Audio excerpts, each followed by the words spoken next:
Hefur þú einhvern tímann stoppað og spurt þig, hvernig líður líkamanni mínum í alvöru? Við gerum svo margt á hverju degi.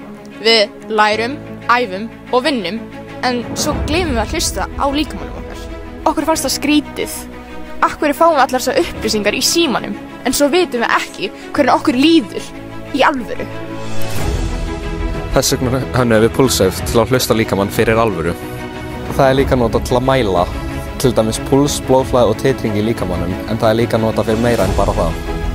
Hann skilur hvað líkaminn þarf og hann skilur hvernig hann þarf meira af því, til dæmis vatn, hvíld eða næringu. Ég læri mikið oftast verið stressuð en hringurinn hjálpar mér að sjá líkamann minn og ná betri árangri. Hringurinn hjálpar og þess vegna mæla nemendur með. Ég hef alltaf haft gaman af tækni og tölum. Með Pulswave fæ ég skýra mynd af hvernig líkaminn hagar sér yfir daginn. Ég get séð hvernig ég sef, hvenær ég æfi best og hvernig stress eða hvíld breytist yfir tíma. Og ég get notað það til að bæta mig, hvort sem það er í skóla, í ræktinni eða bara í daglegu lífi. Ég hef íshugi og það er ekki bara líkamlega erfitt, þetta er líka andlega. Stundum er ég kvíðinn fyrir leik og þreyttur eftir æfingu. Pulswave sýnir mér hvernig mér líður. Ekki bara úthald, þetta er líka stress og spennu.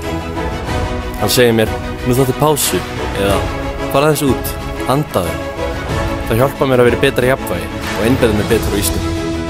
Ég æfi körfubolta og ég þarf að halda orkunni uppi. En stundum getur það verið auðvelt að gleyma í að borða rétt og drekka nóg vatn. Pulswave fylgist með líkamanum mínum og gefur mér ráðleggingar hvenær ég á að borða og hvað. Stundum fæ ég skilaboð í símann þar sem Pulswave sendir á mig, þú ert orkulítil, drektu meira eða fáðu banana eða bara einhvern járnríkan mat. Við erum öll ólík. Með mismunandi þarfir. Og mismunandi líkama og rútínu. En við öll höfum það sameiginlegt að vilja líða vel. Og Pulswave hjálpar okkur með það. Pulswave, tæknin sem fylgir líkama þínum inn í framtíðina.